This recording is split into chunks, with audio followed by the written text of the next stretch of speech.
guys, this is Nina Yang with Waffle Flower Crafts. Welcome to another episode of Watch It Wednesday. My project today was inspired by the photo inspiration we have for the Waffle Flower Challenge this week. Looking at all the muted dusty color paired with the bright neon colors, the green, blue, and purple, it really inspired me to use some of our stamp set with the gelatos. I'm using the thank you sentiment from 100% Love stamp set. That's a 2x3 set you saw here. And the first thing I did was to heat emboss the succulent cluster from our potted stamp set on some watercolor paper. I didn't show it in this video to save up some time to focus on our technique today. So I'm just right now trying to mimic the look of how the colors was placed on the inspiration photo and put the gelatos down. I'm using the pink color you see is metallic melon, the purple is metallic grape, and the green color is called lime, and the blue color is cotton candy. And I just sprayed what I have put down on my craft sheet with some water, and I'm going to use the watercolor paper to pick up the colors. But before I do that, I go back and use a wet paintbrush to dissolve the pigment from the gelatos a little bit, so I don't ended up with the undissolved pigments on my projects. You'll see later I still ended up with a little, but it's okay. As you can see, I'm trying not to mix the color at this point because they can't turn into a gray, a brownish color. Now I just put on the watercolor paper with my clear heat embossed potted stamp set. You can see I still ended up with some pigment there. I just trying to help it with my fingers, just rub the colors around so you will not see the pigment, and I think it's good. I think I'll need some more of the blue color, the cotton candy color, and I just add more there and try to pick up in the same spot and moving the color around with my fingers. I think I'm good because this is actually my 5th try of this technique.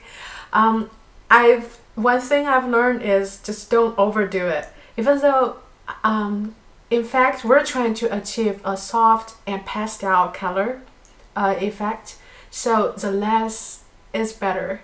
I tried going back and put more colors, it doesn't work.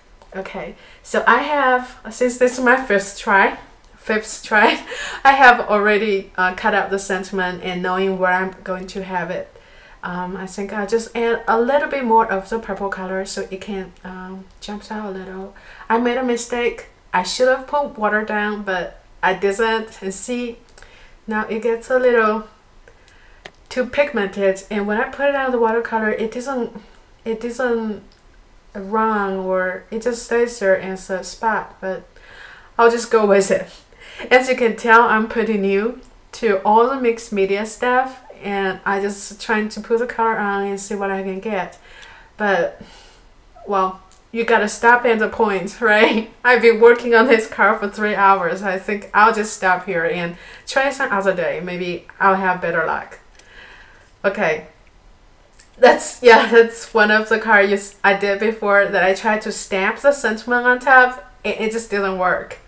It was too, I like a crisp sentiment, and that's why I just cut it out and I just cut out the stamped image with regular ink. Okay, I'm still trying to work on the colors, but I guess I'll stop now. Please stop. Okay, I'm just fine-tune the cutout sentiment. I'm giving it a little less border because it doesn't seem like it's going with all the soft colors that's on the card. So I'm trying to give it a more softened look.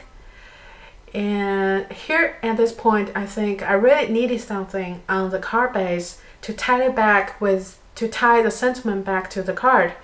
So I went back to the ink pad I used for this sentiment, and I put down some color on the craft sheet. I'm going to make some splatters to tie the sentiment back. So that's the same grayish blue color.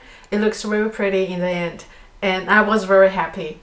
So I don't know what I was doing, but okay, spray it with water and pick up. Oh, I just pick some smaller paintbrush so I can make the splatter. Just tap mix with water and tap on the. I found out that I'm just going back and do some bigger splatters on the card where I need it. I ended up thinking that I shouldn't add the big one on the back, but that's okay, we'll see.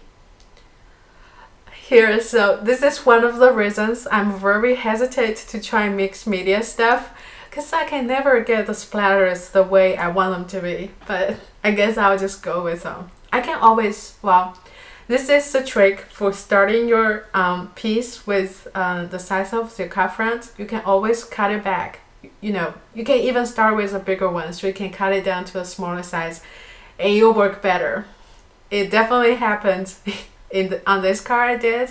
So I'm going to trim it down and put it on gray card base.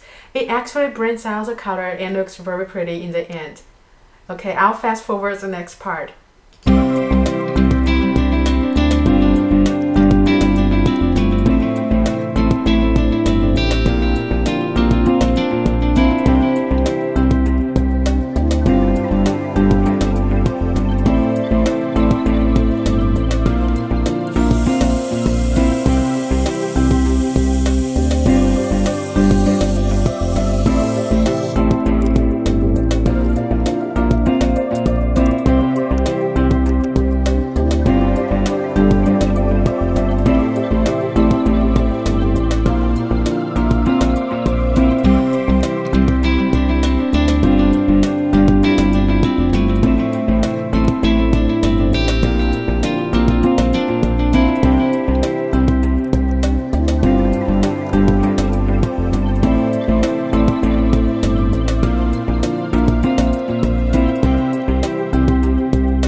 And there you have it, our little gelato background and a little experiment I had. I really like the results. It's very soft and pretty.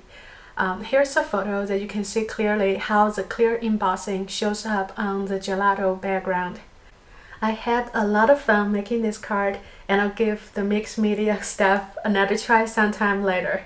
And if you're interested, all the supplies are listed in the video description, and you're welcome to visit our blog, waffleflower.com/blog, for more creative ideas and fun projects for you to try.